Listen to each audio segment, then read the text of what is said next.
राधे राधे, हरे कृष्णा। दोस्तों, आज हम आपके लिए भगवान श्री कृष्ण की लीलाओं के अंतर्गत 47वां अध्याय लेकर प्रस्तुत है, जिसके अंतर्गत गोपियों को श्री कृष्ण का संदेश प्रदान करने का वर्णन किया गया है। जब गोपियों ने उद्धव जी के दर्शन किए तो उन्होंने देखा कि उनकी और श्री कृष्ण की मुखारती में अत्यधिक साम्य था। वे समझ गईं कि वे श्री कृष्ण के एक महान भक्त हैं। उनकी भुजाएं लंबी थीं और उनके नेत्र कमल दल की भांति थे। उन्होंने पीत वस्त्र धारण कर रखा था और कंठ में कमल पुष्पों की माला थी। उनका मुख अत्यंत सुंदर था। सारूप्य मुक्ति प्राप्त कर लेने के कारण उद्धव जी की शारीरिक आकृति भगवान के जैसी ही थी। वे लगभग श्री कृष्ण के समान ही दिखाई देते थे।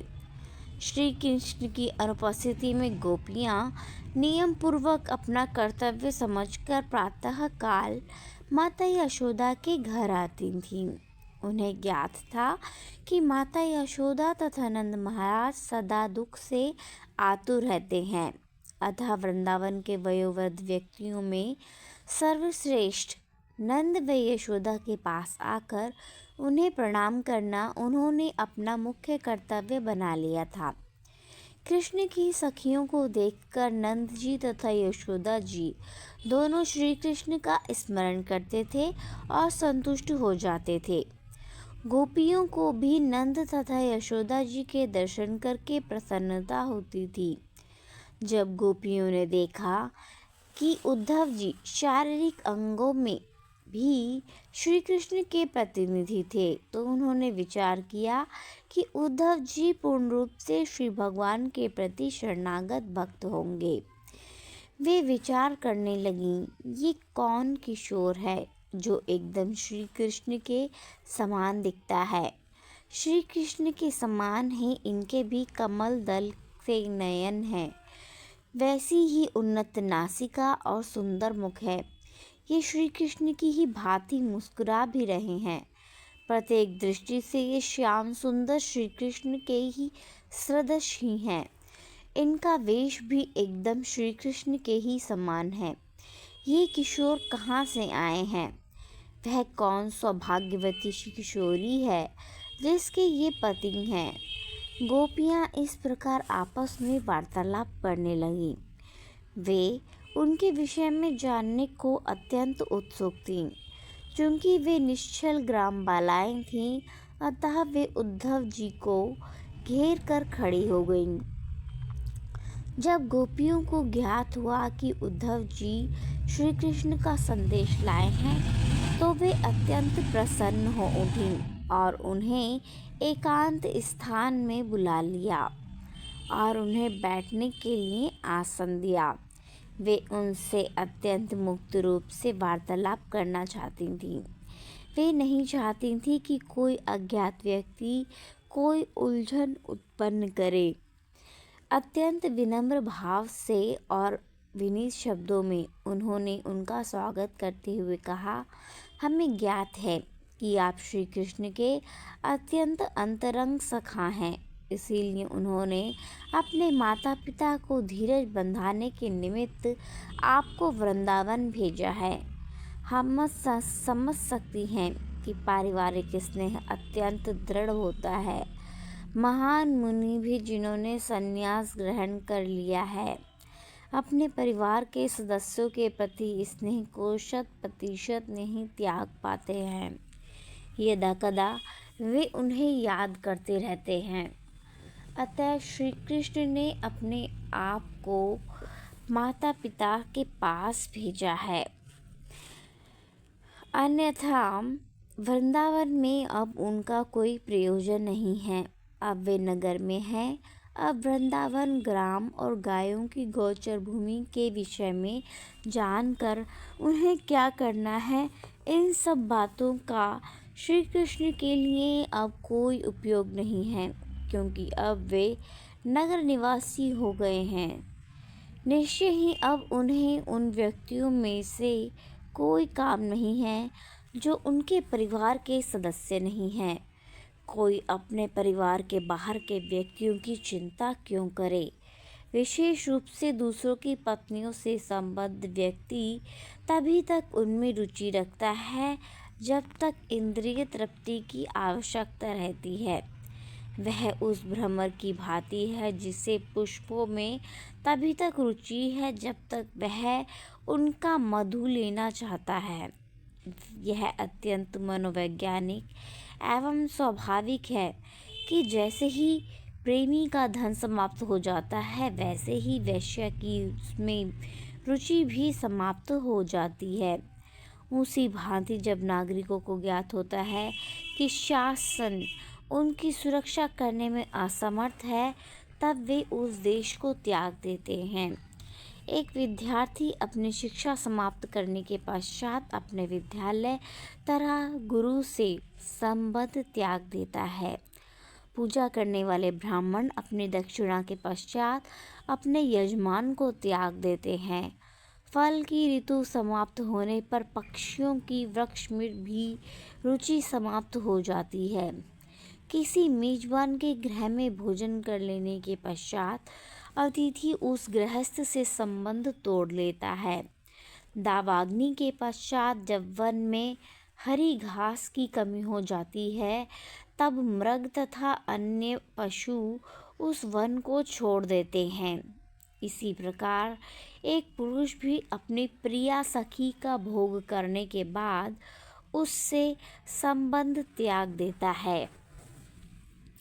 इस प्रकार इतनी उपमाओं का उल्लेख करके गोपियां परोक्ष रूप से श्री कृष्ण को दोष देने लगीं।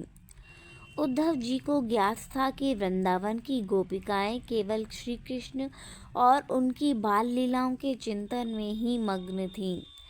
उद्धव जी से श्री कृष्ण के विषय में वार्तालाप करते हुए वे अपने घर के कामकाज को पूरी तरह से भूल गईं। जैसे जैसे श्री कृष्ण में उनकी रुचि बढ़ती गई उनको स्वयं का भी विस्मरण हो गया। उन गोपियों में से श्रीमती राधा रानी नामक एक गोपी श्री कृष्ण का व्यक्तिगत सानिध्य पा चुकी थी। इसी कारण वे श्री कृष्ण के चिंतन में इतनी मग्न हो गई कि वे कहाँ उड़ते हुए और उनके पद कमलों का स्पर्श करने का प्रयास करने वाले एक भ्रमर से संभाषण करने लगीं। जब अन्य गोपियां श्री कृष्ण के दूत उद्धव जी से वार्तालाप कर रही थीं, तब श्रीमती राधा रानी ने भ्रमर को श्री कृष्ण का दूत समझा और उससे इस प्रकार वार्तालाप करने लगीं।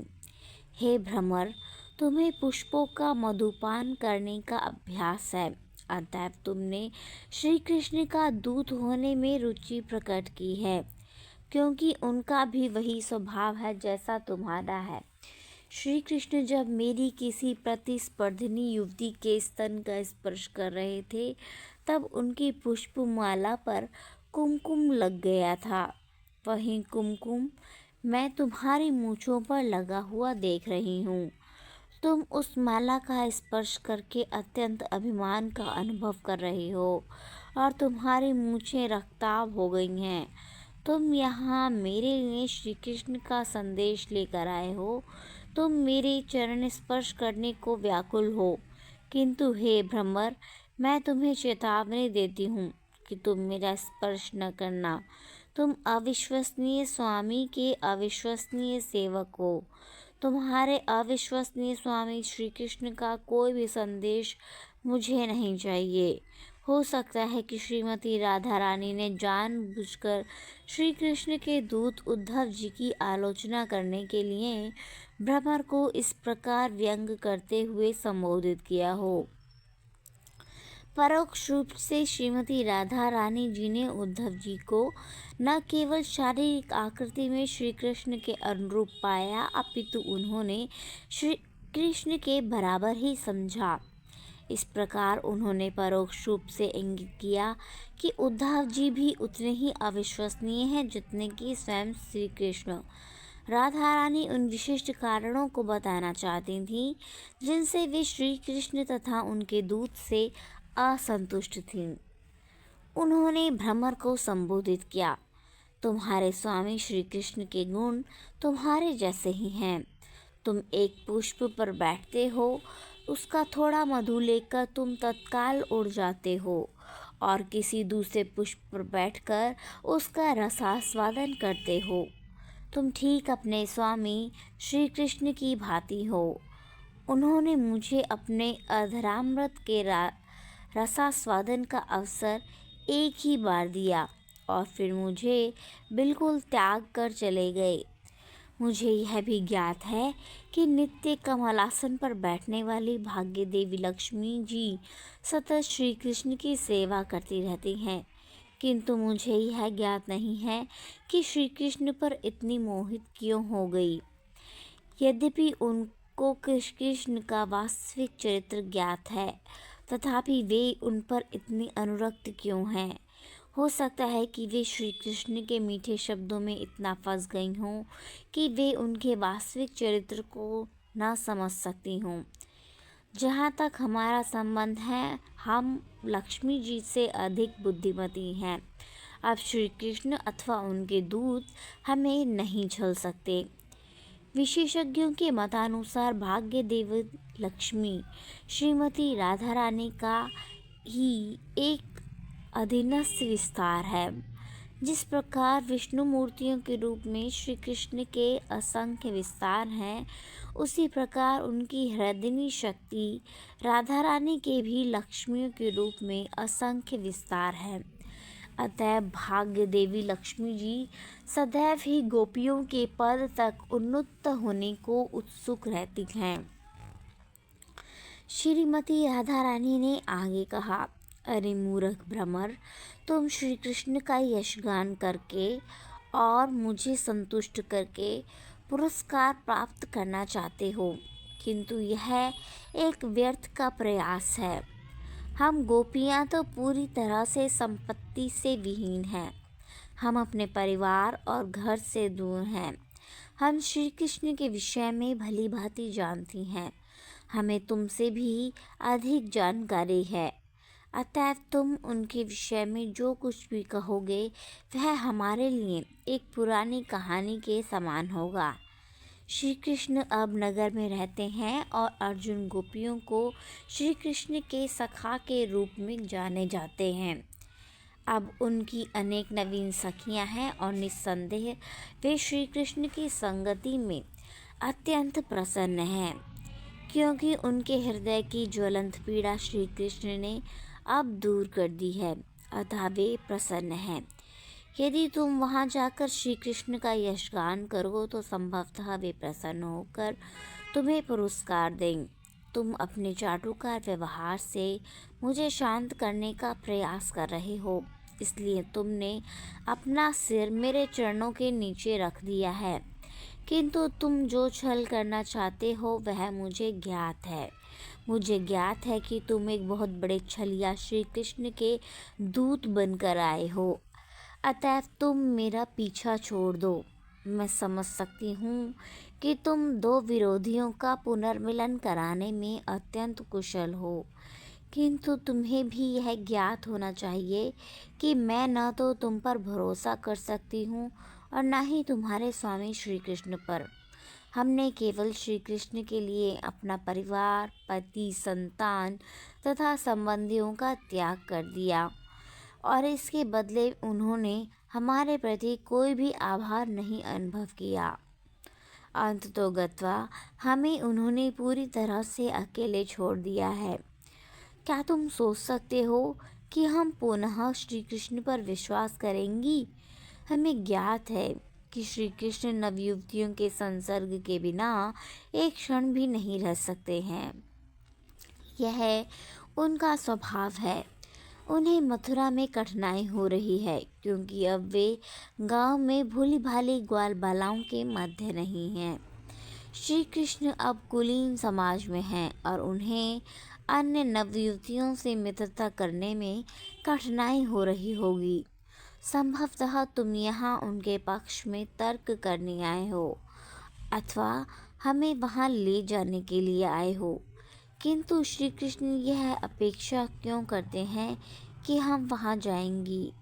श्री कृष्ण न तो केवल वृंदावन मथुरा अपितु पूरे ब्रह्मांड में सभी युवतियों को फुसलाने की योग्यता रखते हैं। उनकी अद्भुत तथा मोहिनी मुस्कान इतनी मनोहारी है और उनकी भूभंगिमा इतनी सुंदर है कि वे स्वर्गलोक, भूलोक अथवा पाताल लोक से किसी भी स्त्री को बुला सकते हैं। भाग्य की सभी देवियों में प्रमुख महालक्ष्मी भी उनकी सेवा करने को लालायित रहती हैं। ब्रह्मांड की इन सभी युवतियों के समक्ष हम क्या हैं? हम तो अत्यंत तुच्छ हैं। श्री कृष्ण स्वयं को अत्यंत उदार कहते हैं और महान संतगण उनकी स्तुति करते हैं। चूंकि हम अत्यंत दीन तथा श्री कृष्ण द्वारा उपेक्षित हैं, अतः यदि वे हम पर थोड़ी दया दिखाएंगे तो उनके गुणों का वास्तविक उपयोग हो सकता है। हे दीनदूत, तुम तो एक अल्पबुद्धि सेवक मात्र हो। तुम्हें श्री कृष्ण के विषय में अधिक ज्ञात नहीं है। तुम्हें ज्ञात नहीं है कि वे कितने अकृतज्ञ और कठोर हैं। ऐसा वे न केवल इस जीवन में अपितु पूर्व जन्मों में भी रहे हैं। यह सब हमने अपनी दादी पौर्णमासी से सुना है। उन्होंने हमें बताया कि पिछले जन्म में श्री कृष्ण एक क्षत्रिय परिवार में प्रकट हुए थे और श्री रामचंद्र के नाम से विख्यात थे। उस जन्म में एक मित्र के रूप में शत्रु बाली का एक क्षत्रिय की भांति वध करने के स्थान पर उन्होंने एक व्याध की भांति उसका वध किया। एक व्याध सुरक्षित स्थान में छुपकर पशु के सामने आए बिना ही उसका वध करता है। अतः भगवान श्री रामचंद्र को एक क्षत्रिय की भांति बाली से प्रत्यक्ष युद्ध करना चाहिए था, किंतु अपने मित्र द्वारा प्रेरित होकर उन्होंने एक वृक्ष के पीछे से उसका वध किया था। इस प्रकार उन्होंने एक क्षत्रिय के धार्मिक नियमों का उल्लंघन किया था। वे सीता सौंदर्य के प्रति इतने आकर्षित थे कि उन्होंने रावण की बहन शूर्पणखा की नाक व कान काटकर उसे कुरूप कर दिया। शूर्पणखा ने राम जी के सामने विवाह का प्रस्ताव किया और एक क्षत्रिय के रूप में उन्हें उसे संतुष्ट करना चाहिए था, किंतु वे इतने स्वार्थी थे कि वे सीता देवी को न भूल सके और शूर्पणखा को कुरूप बना दिया। क्षत्रिय रूप में उस जन्म के पूर्व उन्होंने वामन देव के नाम से एक ब्राह्मण बालक के रूप में जन्म लिया था। उस समय उन्होंने बलि महाराज से दान मांगा था। बलि महाराज इतने उदार थे कि उन्होंने वामन देव को अपना सर्वस्व दे दिया, किंतु वामन देव के रूप में श्री कृष्ण ने अकृतज्ञता से उन्हें एक कौवे की भांति बंदी बनाकर पातालोक की राजधानी में धकेल दिया। हमें श्री कृष्ण के विषय में यह सब ज्ञात है कि वे कितने अकृतज्ञ हैं, किंतु कठिनाई यही है कि उनके इतने क्रूर एवं कठोर हृदय होने पर भी उनके विषय में वार्तालाप करना छोड़ पाना हमारे लिए अत्यंत कठिन है।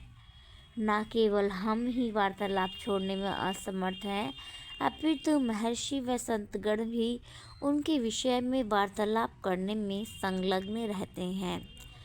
हम वृंदावन की गोपियाँ इस श्याम वर्ण किशोर से और मैत्री नहीं करना चाहती हैं, किंतु हमें यह ज्ञात नहीं है कि हम उनकी गतिविधियों के विषय में वार्तालाप करना और उनका स्मरण करना किस प्रकार त्यागें।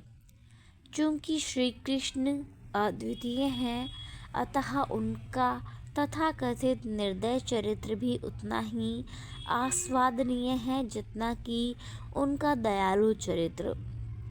संत जन और महान भक्त गोपियों के समान किसी भी परिस्थिति में श्री कृष्ण को नहीं त्याग सकते हैं। अतः श्री भगवान चैतन्य महाप्रभु ने स्तुति की, श्री कृष्ण आप प्रत्येक दृष्टि से मुक्त एवं स्वतंत्र हैं। आप या तो मेरा आलिंगन करें अथवा मुझे चरणों के नीचे कुचल दें। जैसी आपकी रुचि हो वैसा आप करें। मुझे पूरे जीवन भर आपके दर्शन न देकर मेरा हृदय भग्न कर सकते हैं, किंतु आप ही मेरे प्रेम के केंद्र हैं। श्रीमती राधा रानी ने आगे कहा, मेरे विचार में किसी को श्री कृष्ण के विषय में नहीं सुनना चाहिए, क्योंकि जैसे ही श्री कृष्ण के लीलामृत की एक भी बूंद कान में पड़ती है, वैसे ही व्यक्ति तत्काल राग और द्वेष के द्वंद स्तर से ऊपर उठ जाता है। इसका परिणाम यह होता है कि व्यक्ति भौतिक आसक्ति के संदूषण से पूर्ण रूपेण मुक्त हो जाता है और इस भौतिक जगत, परिवार, गृह, पत्नी, संतान आदि उन सभी वस्तुओं का मोह त्याग देता है जो भौतिक रूप से सभी मानव को प्रिय होती है। भौतिक उपलब्धियों से रहित होकर वह अपने संबंधियों को भी दुखी करता है और स्वयं भी दुखी होता है। फिर वह मानव रूप में अथवा अन्य किसी भी योनि में, चाहे वह पक्षी योनि ही हो, साधु बनकर श्री कृष्ण की भांति खोज में भटकता रहता है। श्री कृष्ण को उनके नाम, उनके गुण, उनके रूप, उनकी लीलाओं, उनकी साज सामग्री तथा उनके अन्य संगी साथियों को तथ्य रूप से समझना अत्यंत कठिन है। श्रीमती राधा रानी ने श्री कृष्ण के श्याम वर्ण दूत से आगे कहा, कृपया आप श्री कृष्ण के विषय में और बातें न करो। किसी और विषय में बातें करना श्रेष्ठ होगा। हम तो व्याध के मधुर संगीत की गूंज से मुग्ध चितक बरी जंगली हिरनी की भांति पहले ही शापित हैं। उसी की भांति हम श्री कृष्ण के मधुर वचनों से मोहित हो गई हैं और बारंबार हम उनके चरणों के नखों की प्रभा का चिंतन कर रही हैं और उनके संग के लिए हम और अधिक लालायित होती जा रही हैं। अतएव मेरी तुमसे विनती है कि श्री कृष्ण के विषय में और चर्चा न करो। ब्रह्मदूत से श्रीमती राधा रानी की यह वार्ता और उनके द्वारा श्री कृष्ण को कई प्रकार से दोष देना, साथ ही साथ उनके विषय में चर्चा का त्याग करने में उनकी असमर्थता आदि महाभाव के लक्षण हैं। महाभाव श्रेष्ठतम दिव्य भाव का नाम है।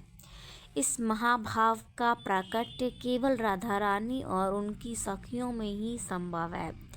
श्रील रूप गोस्वामी और विश्वनाथ चक्रवर्ती ठाकुर जैसे महान आचार्यों ने राधा रानी के इस महाभाव उद्गार का विश्लेषण किया है। उन्होंने विभिन्न भावों को उदरना अर्थात विभ्रम तथा जल्प प्रति जल्प अर्थात पलाप को कई रूपों में वर्णन किया है। राधा रानी ने हमें उज्ज्वल रस दिखाई देता है, जिसका अर्थ है सर्वाधिक प्रदीप्त रत्न अथवा भगवत प्रेम। जब राधा रानी भ्रमर से वार्तालाप कर रही थी और वह इधर उधर उड़ रहा था, तो अचानक वह उनकी दृष्टि से लुप्त हो गया। श्री कृष्ण के वियोग में वे अत्यंत शोकाकुल थीं और भ्रमर से वार्तालाप करके आनंद अनुभव कर रही थीं।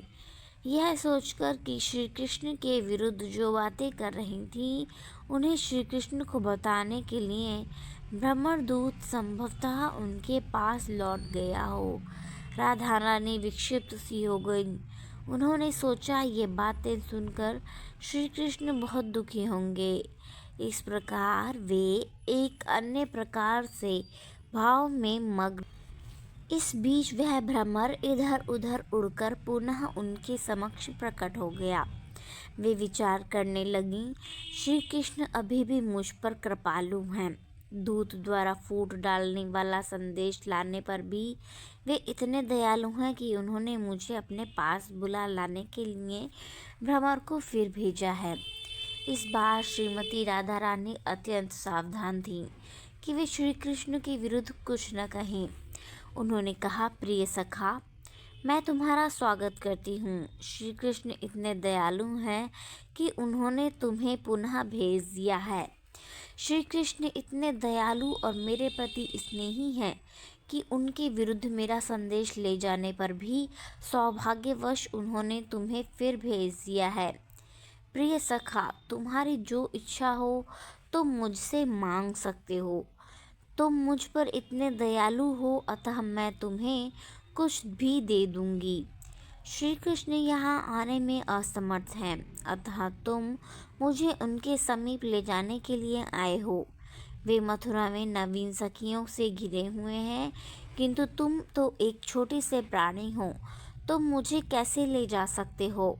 जब श्री कृष्ण लक्ष्मी जी को हृदय से लगाए हुए हैं, उनके साथ शयन कर रहे होंगे, तब तुम उनसे मेरी भेंट कराने में मेरी सहायता किस प्रकार कर सकोगे? यह चर्चा छोड़ो, चलो मेरे वहाँ जाने अथवा तुम्हें यहाँ भेजने के विषय में ये सब बातें भूल जाएं। कृपया मुझे यह बताओ कि मथुरा में श्री कृष्ण कैसे हैं? क्या वे अब भी अपने पालक पिता नंद महाराज, स्नेहमयी माता यशोदा, अपने ग्वाल बाल सखाओं और अपने दीन सखियों हम गोपियों का स्मरण करते हैं? मुझे विश्वास है कि वे कभी कभी हमारे विषय में अवश्य चर्चा करते होंगे, जिन्होंने बिना किसी पारिश्रमिक के दासियों के समान उनकी सेवा की थी। क्या श्री कृष्ण के यहाँ लौट आने और अपना अनुसुगंधित हाथ हमारे सिरों पर रखने की कोई संभावना है? कृपया ये सारे प्रश्न श्री कृष्ण के समक्ष रखना। उद्धव जी समीप ही खड़े थे और उन्होंने राधा रानी को इस प्रकार चर्चा करते सुना जैसे वे श्री कृष्ण के लिए प्रायः उन्मुक्त हो गई थीं। उन्हें यह देखकर अत्यंत आश्चर्य हुआ कि किस प्रकार गोपियाँ श्री कृष्ण भक्ति के सर्वश्रेष्ठ स्तर महाभाव में सदा श्री कृष्ण चिंतन करने के लिए अभ्यस्त हो गई थीं। वे श्री कृष्ण का एक लिखित संदेश लाए थे और गोपियों को सांत्वना देने के लिए अब वे यह संदेश उनके समक्ष प्रस्तुत करना चाहते थे। उन्होंने कहा, अरे गोपियों, आपके मानव जीवन का उद्देश्य अब पूर्ण हो गया है। आप सब श्री भगवान की अद्भुत भक्त हैं, अतः आप सभी प्रकार के व्यक्तियों द्वारा उपासना की योग्य है। आपके मन आश्चर्यजनक रूप से वासुदेव श्री कृष्ण के चिंतन में मगन है, अतः आप तीनों लोकों में उपासना के योग्य हैं। दान देना, व्रतों का दृढ़ता से पालन करना, घोर तपस्या करना तथा यज्ञ की अग्नि को प्रज्वलित करना आदि सभी धार्मिक क्रियाओं व विधियों के पालन का लक्ष्य श्री कृष्ण है। विभिन्न मंत्रों का उच्चारण, वेदों का अध्ययन, इंद्रिय दमन और ध्यान में मग्न मन को एकाग्र करने के पीछे एक ही प्रयोजन है और वह प्रयोजन श्री कृष्ण ही है। आत्म साक्षात्कार तथा जीवन की पूर्णता को प्राप्त करने की ये कुछ विधियां हैं, किंतु वास्तव में इनका उद्देश्य श्री कृष्ण की प्राप्ति और स्वयं को श्री भगवान की दिव्य प्रेम भक्ति में लगा लेना ही है। यह भगवत गीता का अंतिम निर्देश है। यद्यपि वहाँ आत्म साक्षात्कार की विभिन्न प्रकार की विधियों का विवरण है, किंतु अंत में श्री कृष्ण ने कहा है कि मानव को सब कुछ त्याग कर केवल उनकी शरण में आना चाहिए। अन्य सभी विधियों का उद्देश्य यही सिखाता है कि अंत में श्री कृष्ण के चरण कमलों की शरण में किस प्रकार जाएं। भगवत गीता का यह भी कहना है कि एक निश्चल व्यक्ति जो ज्ञान और तपस्या के मार्ग से आत्म साक्षात्कार करने की चेष्टा करता है, वह कई जन्मों के पश्चात इस शरणागति की विधि को पूरा करता है। चूँकि इस प्रकार की तपस्या की पूर्णता गोपियों जी के जीवन में पूर्ण रूप से दिखती थी, अतः उद्धव जी उनकी दिव्य स्थिति को देखकर पूर्ण रूप से संतुष्ट थे उन्होंने आगे कहा, प्रिय गोपियों, श्री कृष्ण के संबंध में जो भाव आपने बना लिए हैं उसे प्राप्त करना महर्षियों और संतों के लिए भी अत्यंत कठिन है। आपने जीवन की सर्वोच्च सिद्धि की स्थिति प्राप्त कर ली है। आपके लिए यह एक महान वरदान है कि आपने भगवान श्री कृष्ण पर अपना मन केंद्रित कर लिया है और अपने परिवार, घर, संबंधियों, पति और संतान को त्याग कर केवल श्री कृष्ण को प्राप्त करने का निश्चय कर लिया है, क्योंकि अब आपका मन पूर्ण रूप से परमात्मा श्री कृष्ण में मग्न हो गया है। अतएव आप में अपने ही सार्वभौम प्रेम विकसित हो गया है। मैं इसे अपना परम सौभाग्य मानता हूँ कि आपकी कृपा से ही आपकी यह स्थिति देखने का सुअवसर मुझे मिला है। जब उद्धव जी ने कहा कि श्री कृष्ण का एक संदेश लाए हैं, तो गोपियाँ अपनी सर्वश्रेष्ठ स्थिति के बारे में उनसे सुनने के लिए उस संदेश को सुनने को अधीर हो उठीं। अपनी उच्च स्थिति की प्रशंसा सुनने में उनकी रुचि नहीं थी। उन्होंने श्री कृष्ण का वह संदेश सुनने हेतु उद्विग्नता प्रदर्शित की जो उद्धव जी लाए थे। उद्धव जी ने कहा, प्रिय गोपियों, आप महान और मृदु स्वभाव की भक्त हैं। आप तक यह संदेश भेजने के लिए मुझे विशेष रूप से नियुक्त किया गया है।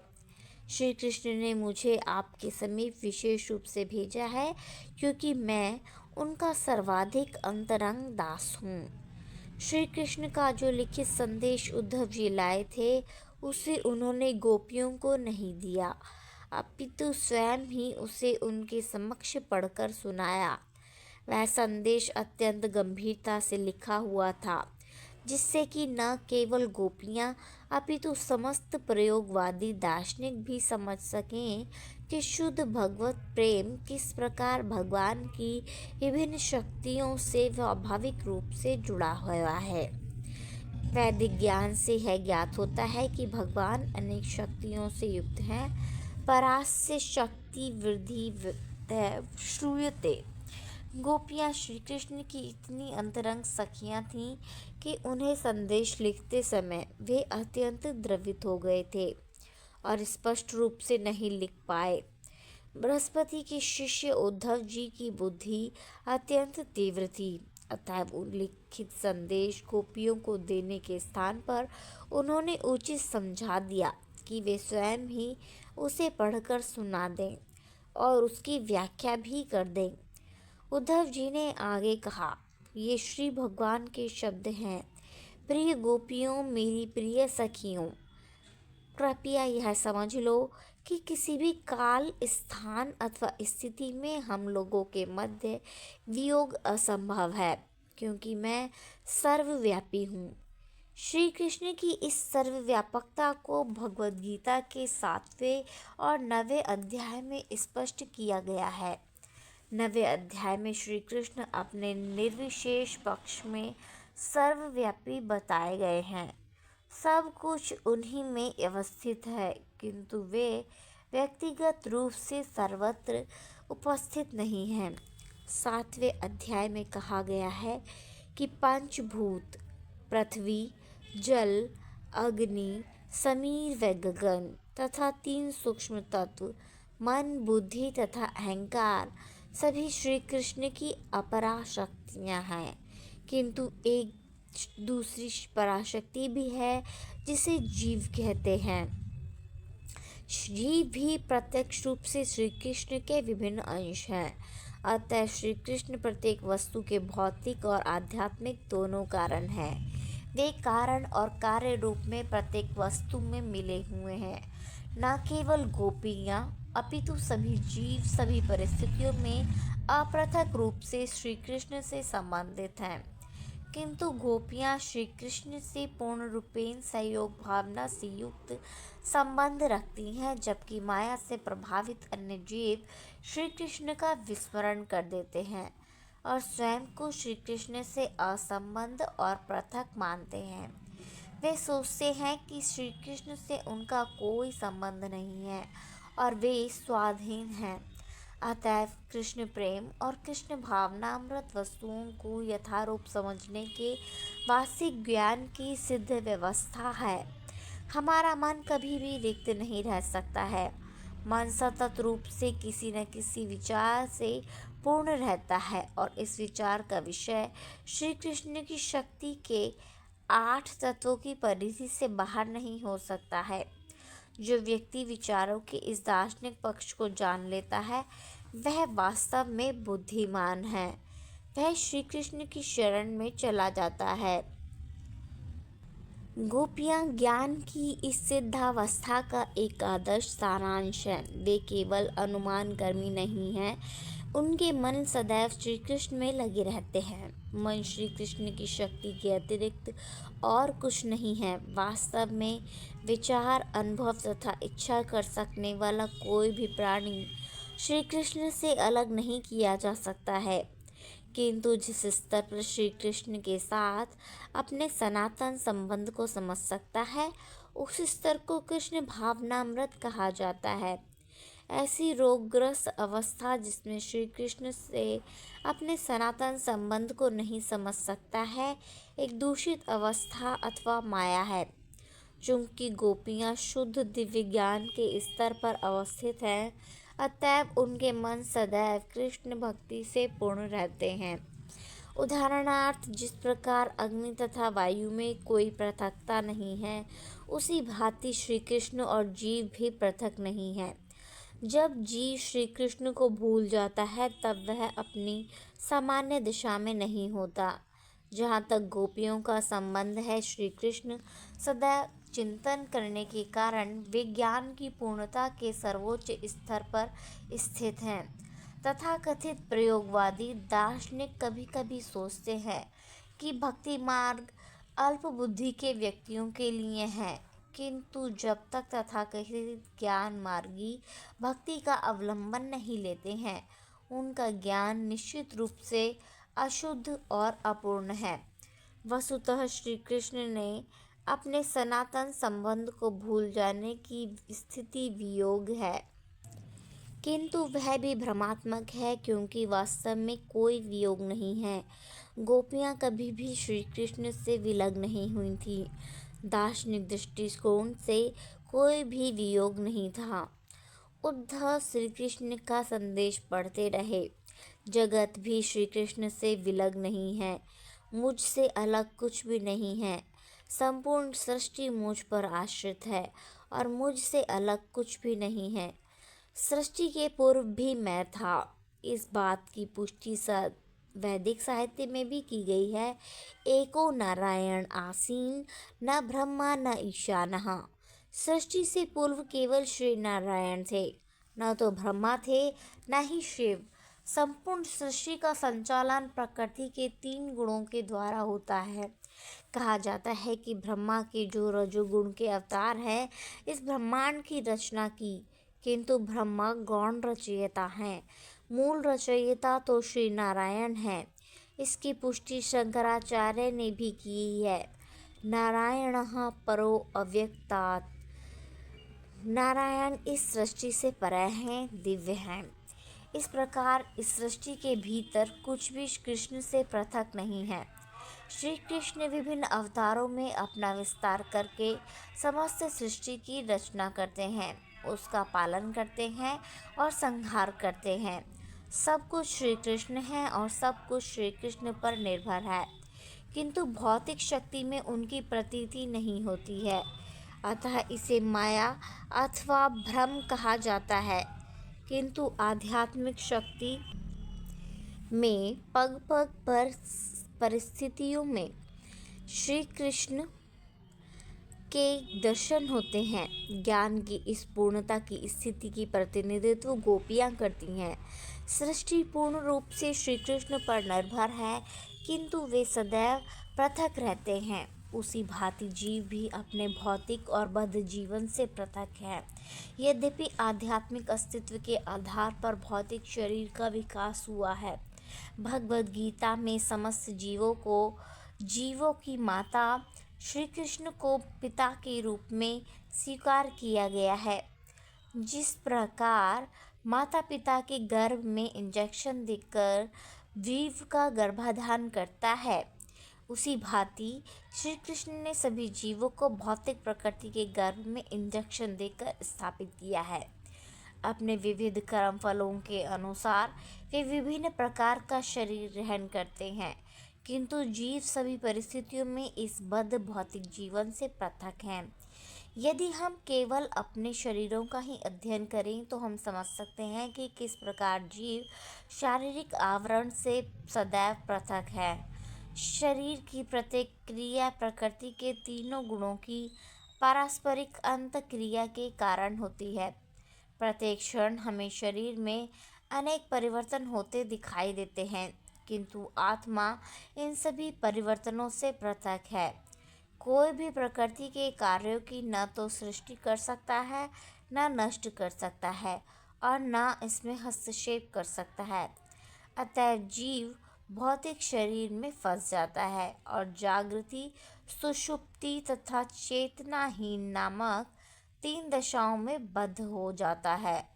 मन जीवन की इन 3 दशाओं में कार्यशील रहता है। जीव को सुषुप्तावस्था में कोई वस्तु वास्तविक प्रतीत होती है, किंतु वही वस्तु जागृत अवस्था में आने पर अवास्तविक प्रतीत होने लगती है। अतएव यह निष्कर्ष निकलता है कि किन्हीं विशेष परिस्थितियों में जीव किसी वस्तु को वास्तविक स्वीकार करता है, किंतु दूसरी परिस्थितियों में वह उसी वस्तु को अवास्तविक मान लेता है। यह विषय प्रयोगवादी दार्शनिकों अथवा सांख्य योगी के अध्ययन की विषय वस्तु है। उचित निर्णय पर पहुँचने के लिए सांख्य योगी कठोर व्रत और तपस्या करते हैं। वे इंद्रिय दमन को और वैराग्य का अभ्यास करते हैं। जीवन के चरम लक्ष्य का निर्धारण करने वाले इन विभिन्न विधियों की तुलना नदियों से की गई है और श्री कृष्ण की तुलना सागर से।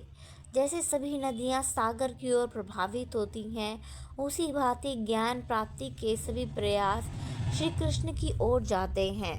अनेकानेक जन्मों के प्रयास के पश्चात जब कोई वास्तव में श्री कृष्ण के समीप आ जाता है, तब उसे सिद्धि की अवस्था प्राप्त होती है। श्री कृष्ण ने भगवद गीता में कहा है, सभी मुझे प्राप्त करने के पथ का अनुसरण कर रहे हैं, किंतु भक्ति रहित मार्ग को अपनाने वालों को अपना प्रयास अत्यंत कष्टकर प्रतीत होता है। भक्ति के बिंदु तक पहुँचे बिना श्री कृष्ण को नहीं समझा जा सकता। भगवद गीता में 3 मार्गों का उल्लेख है, कर्म योग, ज्ञान योग और भक्ति। जिनको सकाम कर्म करने का घोर व्यसन पड़ गया है, उन्हें ऐसे कर्म करने का परामर्श दिया गया है जो उन्हें भक्ति तक ले आए। जो ज्ञान के अभ्यस्त हो गए हैं, उन्हें भी इस प्रकार कर्म करने की सलाह दी गई है कि वे भक्ति का साक्षात्कार कर सकें।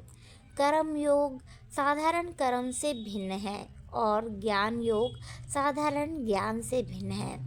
अंततः जैसा कि भगवान ने भगवद गीता में कहा है, भक्त्या माम अभिजानाति, अंततः श्री कृष्ण को भक्ति से ही समझ सकते हैं। गोपियों ने भक्ति के सिद्धि स्तर को प्राप्त कर लिया था, क्योंकि वे श्री कृष्ण के अतिरिक्त और कुछ भी नहीं जानना चाहती थीं। इस बात की पुष्टि वेदों में की गई है, कस्मिन् भगवो विज्ञाते सर्वम इदं विज्ञातम भवति। इसका अर्थ है कि केवल श्री कृष्ण को जान लेने से अन्य सब ज्ञान अपने आप ही प्राप्त हो जाता है। उद्धव ने श्री कृष्ण संदेश आगे पढ़ते हुए कहा, परम का दिव्य ज्ञान अब तुम्हारे लिए आवश्यक नहीं है। तुमको जीवन के प्रारंभ से ही मुझसे प्रेम करने का अभ्यास है। परम सत्य का ज्ञान विशेष रूप से भौतिक अस्तित्व से मुक्ति पाने की इच्छा रखने वालों के लिए है, किंतु जिसने श्री कृष्ण प्रेम को प्राप्त कर लिया है वह पहले से ही मुक्ति के स्तर पर पहुंच चुका है। जैसा कि भगवद गीता में कहा गया है कि विशुद्ध भक्ति में संलग्न किसी भी व्यक्ति को मुक्ति के दिव्य स्तर पर स्थित समझना चाहिए। वास्तव में गोपियों को भौतिक अस्तित्व की वेदना का अनुभव नहीं हो रहा था, अपितु उन्हें श्री कृष्ण के वियोग का अनुभव हो रहा था। अतएव श्री कृष्ण ने कहा, प्रिय गोपियों, अपने प्रति तुम्हारे सर्वोत्कृष्ट प्रेम की वृद्धि के लिए मैंने सौदेश्य स्वयं को तुमसे दूर कर लिया है। मैंने ऐसा इसलिए किया है जिससे तुम लोग सतत मेरे ध्यान में मग्न रहो। गोपियाँ ध्यान की सिद्धावस्था में हैं। साधारणतया गोपियों की रुचि भगवान की भक्ति करने की अपेक्षा ध्यान में अधिक होती है, किंतु उन्हें यह ज्ञात नहीं कि योग प्रणाली का पूर्णता भक्ति की आदर्श स्थिति की प्राप्ति ही है। भगवद गीता में पुष्टि की गई है कि गोपियों द्वारा निरंतर श्री कृष्ण का ध्यान करना सर्वोत्कृष्ट योग है। श्री कृष्ण को स्त्री मनोविज्ञान का भलोभांति विज्ञान था। जब किसी स्त्री का प्रेमी उससे दूर रहता है तब वह उसका ध्यान करती रहती है, बजाय इससे कि जब वह उसके सम्मुख उपस्थित रहता है। श्री कृष्ण गोपियों के आचरण के माध्यम से उपदेश देना चाहते थे कि जो गोपियों की भांति निरंतर ध्यान अवस्थित रहता है उसे निश्चित रूप से श्री कृष्ण के चरण कमलों की प्राप्ति होती है। भगवान श्री चैतन्य ने सामान्य जन को विप्रलंब सेवा का उपदेश दिया था। विप्रलंब विधि का अर्थ है विरह भाव में श्री भगवान की सेवा करने की विधि।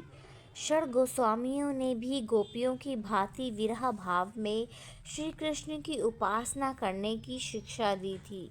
गोस्वामियों के विषय में श्रीनिवास आचार्य की स्थितियों में इन विषयों की स्पष्ट व्याख्या की गई है। श्रीनिवास आचार्य ने कहा है, गोस्वामी सदैव गोपी भाव में दिव्योन्माद के सागर में निमग्न रहते थे। जब वे वृंदावन में निवास करते थे तब श्री कृष्ण कहाँ हैं, गोपियाँ कहाँ हैं, हे राधा रानी आप कहाँ हैं, क्रंदन करते हुए वे श्री कृष्ण की खोज करते रहते थे। उन्होंने कभी यह नहीं कहा, हमने अब राधा कृष्ण के दर्शन कर लिए हैं अतः हमारा ध्येय पूर्ण हो गया है। उनका ध्येय कभी पूर्ण नहीं हुआ। उनकी श्री राधा कृष्ण से कभी भेंट नहीं हुई। कृष्ण ने गोपियों को स्मरण कराया कि रासलीला के समय जो गोपियाँ श्री कृष्ण के साथ रासलीला में सम्मिलित न हो सकीं, उन्होंने श्री कृष्ण के चिंतन मात्र से अपने शरीर त्याग दिए। इस प्रकार वियोग का अनुभव करते हुए भावनामृत में मग्न हो जाना श्री कृष्ण के चरणार विंदों को प्राप्त करने की सर्वाधिक गतिशील विधि है। श्री कृष्ण के अपने कथन अनुसार गोपियों को विरह भाव की शक्ति प्रतीति हो गई थी। उन्हें श्री कृष्ण की उपासना की अलौकिक विधि का अनुभव हो रहा था। यह इसे समझकर श्री कृष्ण उनसे दूर नहीं है, प्रत्युत उनके साथ है। उन्हें अत्यंत शांति व सुख प्राप्त हुआ। अतः गोपियों ने उद्धव का स्वागत प्रसन्नतापूर्वक किया। वे इस प्रकार कहने लगीं, हमने सुना है कि यदुवंश के लिए कष्ट के स्रोत कंस का अवरोध कर दिया गया है। यह हमारे लिए सुखद समाचार है। अतः हमें आशा है कि श्री कृष्ण की संगति में यदुवंशी अत्यंत प्रसन्न हैं, क्योंकि वे अपने भक्तों की सभी इच्छाओं को पूर्ण कर सकते हैं।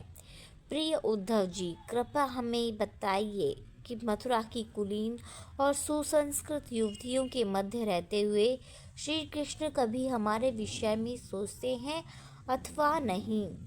हमें ज्ञात है कि मथुरा की नारियां और कन्याएं ग्राम बालाएं नहीं हैं, वे चतुर और सुंदर हैं।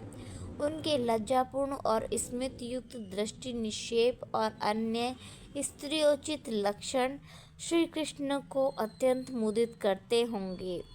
हमें भली भांति ज्ञात है कि श्री कृष्ण को सुंदर नारियों का व्यवहार सदैव प्रिय है, अतः ऐसा प्रतीत होता है कि वे मथुरा की नारियों के मोहपाश में बद्ध हो गई हैं। प्रिय उद्धव जी, कृपया हमें बताइए कि दूसरी नारियों के मध्य रहते हुए श्री कृष्ण को कभी हमारा स्मरण भी होता है? दूसरी गोपी ने कहा, क्या कुमुदनी पुष्पों और चांदनी से युक्त उस रात्रि का उन्हें स्मरण होता है, और जब वृंदावन अत्यधिक सुंदर हो गया था, श्री कृष्ण हमारे साथ नृत्य कर रहे थे और वातावरण में घुंघरों की झंकार गूंज रही थी, तब हमने अत्यंत सुखद वार्तालाप किया था। क्या उन्हें उस विशेष रात्रि का स्मरण है? हमें उस रात्रि का स्मरण होता है तो हम वियोग का अनुभव करती हैं और लगता है जैसे हमारे शरीर जल रहे हों। क्या यह अग्नि बुझाने के लिए वे वृंदावन आने का प्रस्ताव रखते हैं, जैसे वर्षा करके दावाग्नि बुझाने के लिए आकाश में बादल प्रकट होते हैं? एक अन्य गोपी ने कहा, श्री कृष्ण ने अपने शत्रु का वध कर दिया है और विजय की तरह कंस के राज्य को प्राप्त कर लिया है। हो सकता है कि अब तक उन्होंने किसी राजकुमारी से विवाह कर लिया हो और अपने स्वजनों और मित्रों के मध्य अत्यंत सुखपूर्वक रह रहे हों। अतः श्री कृष्ण अब इस वृंदावन ग्राम में क्यों आने लगे? एक अन्य गोपी ने कहा, श्री कृष्ण भगवान हैं, वे लक्ष्मी के पति हैं और आत्मनिर्भर हैं। उन्हें न तो हम जैसी वृंदावन की वन बालाओं से, न ही मथुरा की नगर बालाओं से कोई प्रयोजन है। श्री कृष्ण महान परमात्मा है, यहाँ या वहाँ उन्हें हम में से किसी से भी कोई प्रयोजन नहीं है।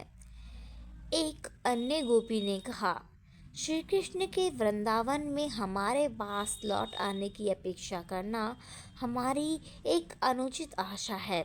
इसके स्थान पर हमें निराशा में भी सुखी होने का प्रयास करना चाहिए। महान वैश्या पिंगला ने भी कहा है, निराशा सबसे बड़ा सुख है। हम सबको इस बातों का ज्ञान है, किंतु हमारे लिए श्री कृष्ण के पुनः वापस लौटने की आशा का त्याग करना अत्यंत कठिन है। जिनके वक्ष पर लक्ष्मी जी का नित्य निवास है, उन श्री कृष्ण के साथ हुए एकांत संभाषण को कौन भूल सकता है, चाहे श्री कृष्ण उनकी कामना करें या ना करें, पर वह युवती श्री कृष्ण को नहीं भूल सकती। प्रिय उद्धव जी, वृंदावन नदियों, वनों और गठुओं की भूमि है। यहाँ मुरली की ध्वनि सुनाई देती है और अपने ज्येष्ठ भ्राता बलराम जी के साथ श्री कृष्ण ने हमारे सानिध्य में इस वातावरण का आनंद लिया था। अतएव वातावरण का हमें निरंतर श्री कृष्ण व बलराम जी का स्मरण कराता रहता है। श्रीदेवी लक्ष्मी जी के आश्रय श्री कृष्ण के चरण चिन्हों की छाप वृंदावन की भूमि पर है और इन चिन्हों के कारण हम कृष्ण को नहीं भूल सकी हैं। गोपियों ने आगे भी कहा कि वृंदावन अभी भी समस्त वैभव व सौभाग्य से परिपूर्ण है। जहाँ तक भौतिक आवश्यकताओं का प्रश्न है, वृंदावन में कोई भी कमी नहीं है, किंतु इस वैभव के होते हुए भी वे श्री कृष्ण व बलराम जी को नहीं भूल सकती हैं। श्री कृष्ण की चाल, उनकी मुस्कान और उनके विनोदी शब्द आदि उन सुंदर श्री कृष्ण के विभिन्न आकर्षक लक्षणों का हम निरंतर स्मरण करती रहती हैं। श्री कृष्ण के व्यवहार ने हमें पूरी तरह से हर लिया है और उन्हें विस्मृत करना हमारे लिए असंभव है। हम सदैव उनकी प्रार्थना करती रहती हैं और कहती हैं, प्रिय भगवान, प्रिय लक्ष्मीपति, हे वृंदावन के स्वामी, प्रिय दुखी भक्तों के मुक्तिदाता, हम अब दुख के सागर में गिरकर डूब गई हैं। अतएव कृपया आप पुनः वृंदावन लौट आइए। हमें इस दयनीय स्थिति से मुक्ति दिलाइए। उद्धव जी ने श्री कृष्ण के विरह में गोपियों की दिव्य असामान्य दशा का सूक्ष्मता से अध्ययन किया और उन्होंने उनके साथ श्री कृष्ण की सभी लीलाओं का बारंबार गान करना ही श्रेयस्कर समझा। भौतिकतावादी व्यक्ति भौतिक दुखों की ज्वाला में सदैव दग्ध रहते हैं। गोपियां भी श्री कृष्ण के विरह के कारण एक दिव्य ज्वाला में जल रही थीं, किंतु गोपियों को व्याकुल करने वाली ज्वाला भौतिक जगत की अग्नि से भिन्न है। गोपियां श्री कृष्ण के संग की सतत कामना करती थीं, जबकि भौतिकतावादी व्यक्ति भौतिक सुखों के लाभ की इच्छा करते हैं। विश्वनाथ चक्रवर्ती ठाकुर ने कहा है, जब ग्वाल बालों ने आंखें बंद कर रखी थी, तब श्री कृष्ण ने प्रज्वलित दावानल से पल भर में उनकी रक्षा की थी। उद्धव जी ने गोपियों को परामर्श दिया कि उसी भांति यदि वे नेत्र बंद करके श्री कृष्ण की उनके साथ की हो रही लीलाओं का ध्यान करें तो विरहाग्नि से उनकी रक्षा हो सकेगी। उद्धव कृत वर्णनों को सुनकर गोपियां बाह्य रूप से श्री कृष्ण की सभी लीलाओं की कल्पना कर सकती थीं और अंतःकरण से वे उन लीलाओं का स्मरण कर सकती थीं। उद्धव के निर्देशों से गोपियों को समझ में आ गया कि श्री कृष्ण उनसे वियुक्त नहीं थे। जिस प्रकार वे श्री कृष्ण का सतत चिंतन कर रही थीं, वैसे ही मथुरा में रहते हुए श्री कृष्ण भी निरंतर उनके विषय में चिंतन कर रहे थे। उद्धव जी के निर्देशों और संदेशों ने गोपियों को तत्काल मृत्यु से बचा लिया और गोपियों जी ने उद्धव जी के अनुग्रह को स्वीकार किया। उद्धव जी ने गोपियों के उपदेशक गुरु के समान कार्य किया और उसके बदले गोपियों ने उनकी वैसी ही उपासना की जैसे वे श्री कृष्ण की उपासना करती। प्रामाणिक धर्म ग्रंथों में कहा गया है कि श्री गुरु भगवान के अत्यंत अंतरंग सेवक होते हैं, अतएव उनकी उपासना श्री भगवान के स्तर पर की जानी चाहिए। आचार्य इस बात को स्वीकार करते हैं कि गुरु श्री कृष्ण का बाह्य विस्तार है। यह ज्ञान होते ही कि श्री कृष्ण उनके साथ हैं, गोपियों की दिव्य दाह की स्थिति से मुक्ति मिल गई। आंतरिक रूप से वे श्री कृष्ण के संग का अपने अंतःकरण में चिंतन करती थीं और बाह्य रूप से उद्धव जी ने उन्हें निर्णायक निर्देश देकर श्री कृष्ण को समझने में उनकी सहायता की। शास्त्रों में श्री भगवान को अधोक्षज कहा गया है, जिसका अर्थ है कि वे इंद्रियातीत हैं। उन्हें भौतिक इंद्रियों की सहायता से देखना असंभव है। यद्यपि वे इंद्रियातीत हैं, फिर भी वे सबके हृदय में उपस्थित हैं। साथ ही साथ वे ब्रह्मा के सर्वव्यापी पक्ष के द्वारा सर्वत्र उपस्थित है। परम सत्य के 3 पक्ष हैं, श्री भगवान, अंतर्यामी परमात्मा और सर्वव्यापक ब्रह्म। श्रीमद् भागवत में गोपियों की उद्धव जी से भेंट करते समय जिस दशा का वर्णन किया गया है, उसका अध्ययन करने मात्र से परम सत्य के उपयुक्त तीनों पक्षों को समझा जा सकता है। श्रीनिवास आचार्य ने कहा है कि शंसो स्वामी सदैव गोपियों के कार्यकलापों ने चिंतन में मग्न रहते थे। श्री चैतन्य महाप्रभु ने भी गोपियों द्वारा श्री भगवान की उपासना की विधि का सर्वश्रेष्ठ विधि के रूप में अनुमोदन किया है। श्री सुखदेव गोस्वामी ने भी कहा है, गोपियों के श्री कृष्ण से व्यवहार के विषय में उचित स्रोत से सुनने वाला व्यक्ति भक्ति की सर्वोच्च स्थिति को प्राप्त करता है। जो व्यक्ति पूर्ववर्ती आचार्यों द्वारा दिए गए निर्देशों का पालन करता है, वह भौतिक सुख की वासना को त्यागने में समर्थ होकर भक्ति की पराकाष्ठा पर पहुंच जाता है।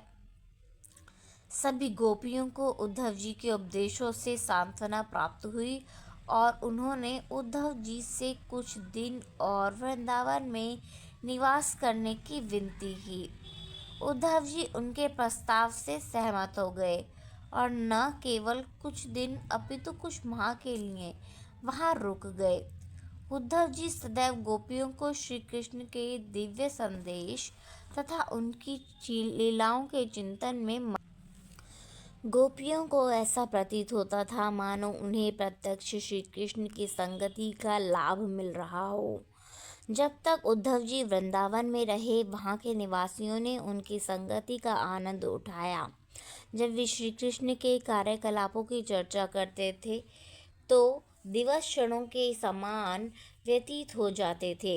वृंदावन का प्राकृतिक वातावरण और यमुना नदी की उपस्थिति, विभिन्न प्रकार के फल पूर्णों वृक्षों के सुंदर निकुंज, गोवर्धन पर्वत, गुफाएं तथा खिलते हुए पुष्प आदि सभी उद्धव जी को श्री कृष्ण लीला का गान करने को प्रेरित करते थे। वहाँ के निवासियों ने उद्धव जी की संगति का उसी भांति आनंद उठाया जिस भांति वे श्री कृष्ण की संगति का आनंद उठाते थे। चूंकि गोपियाँ श्री कृष्ण पर पूर्णतः आसक्त, अतः उनकी इस भाव भंगिमा के प्रति उद्धव जी आकर्षित थे। श्री कृष्ण के लिए गोपियों की व्याकुलता से उद्धव जी को प्रेरणा प्राप्त हुई। वे गोपियों को आदरपूर्वक प्रणाम करने लगे और उनके दिव्य गुणों की स्तुति में उन्होंने इस प्रकार के गीत रचे। मानव जीवन प्राप्त सभी जीवों में गोपियाँ अपने जीवन के ध्येय में सर्वोत्कृष्ट रूप से सफल हैं। उनके विचार पूर्ण रूप से श्री कृष्ण के चरण कमलों के मगन हैं।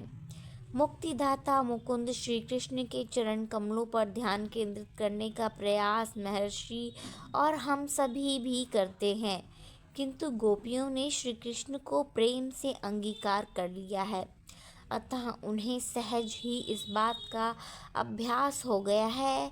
वे किसी यौगिक साधन का आश्रय नहीं लेती।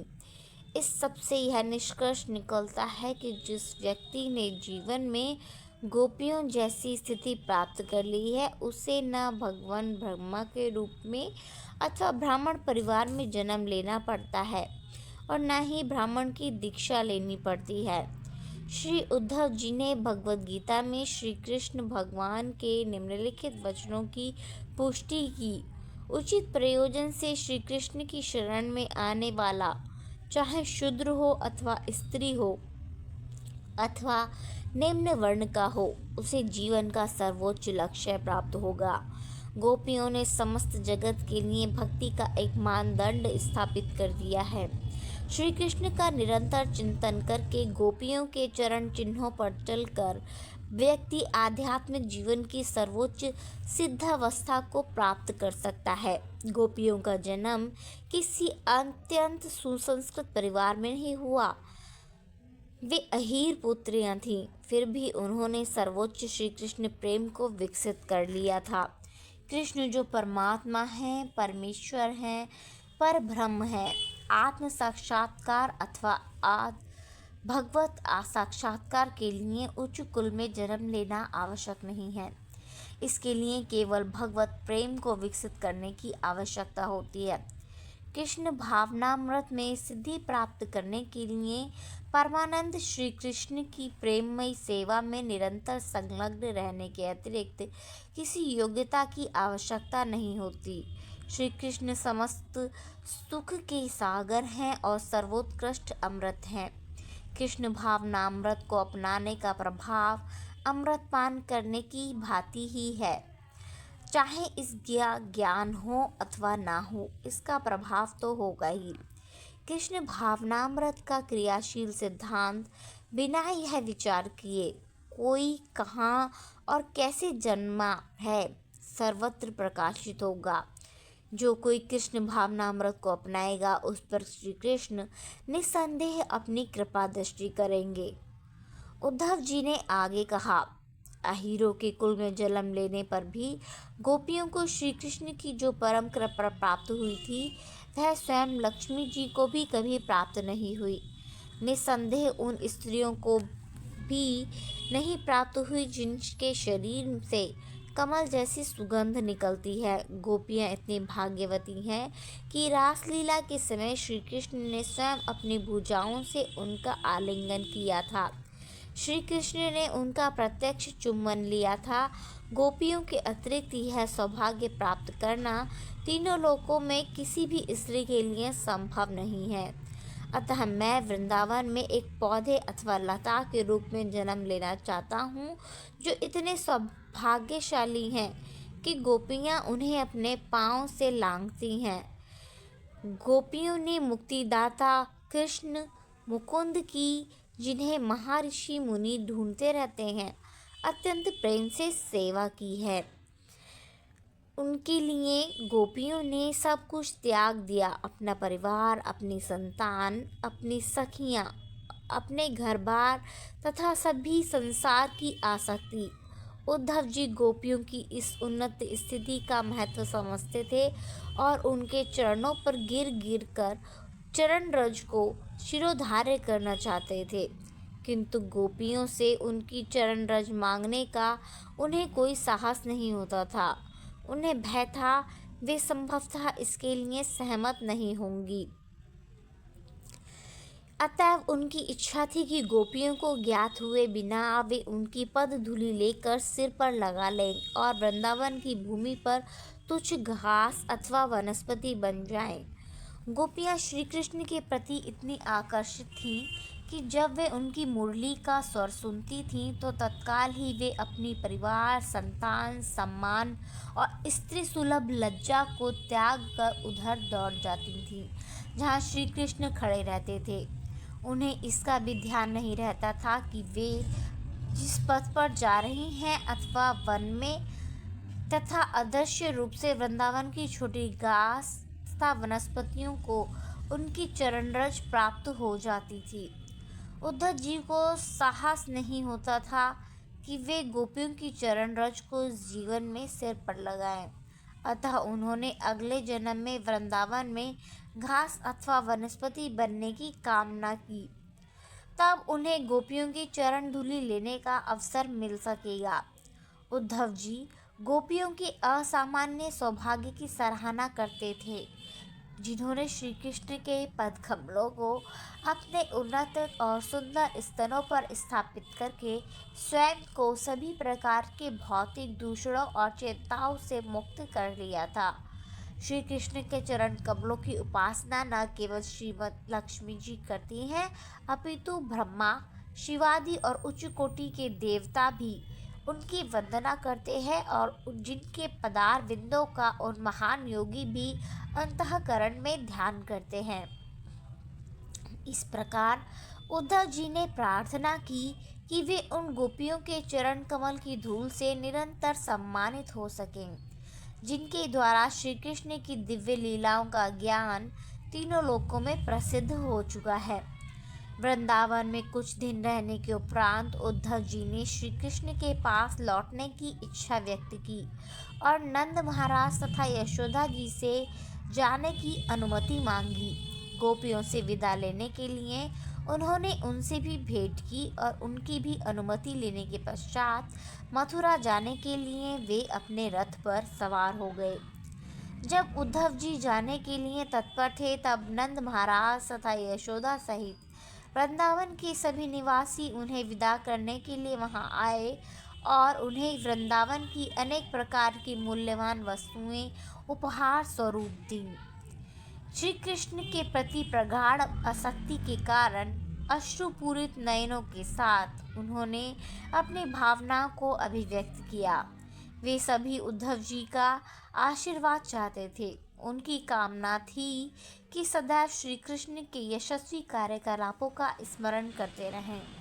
उनके मन सदैव श्री कृष्ण के पद कमलों पर केंद्रित रहें कि उनकी इच्छा थी सदैव शब्द श्री कृष्ण के यशगान में संलग्न रहें और उनके शरीर सदैव श्री कृष्ण को प्रणाम करते रहें और वे निरंतर श्री कृष्ण का चिंतन करते रहें।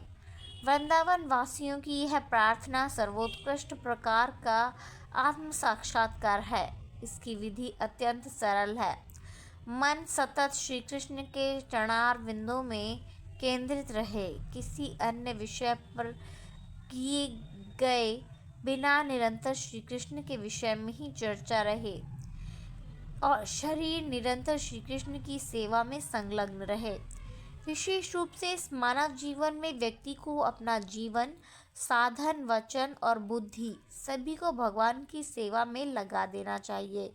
इस प्रकार के कार्य ही मानव को सिद्धि के सर्वोच्च स्तर तक ले जा सकते हैं। सभी अधिकारियों का यही निर्णय है।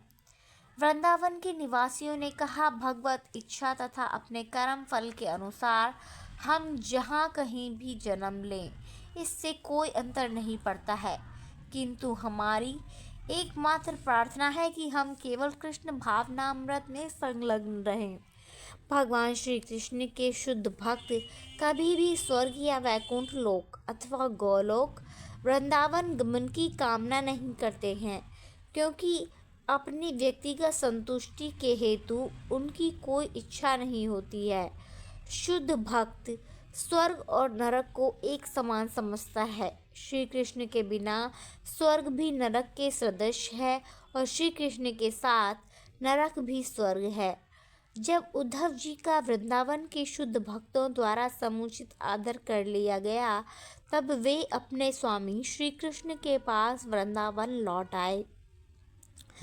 भगवान श्री राम और बलराम जी के सम्मुख सादर प्रणाम करके वे वृंदावन के निवासियों का अद्भुत भक्तिमय जीवन का वर्णन करने लगे।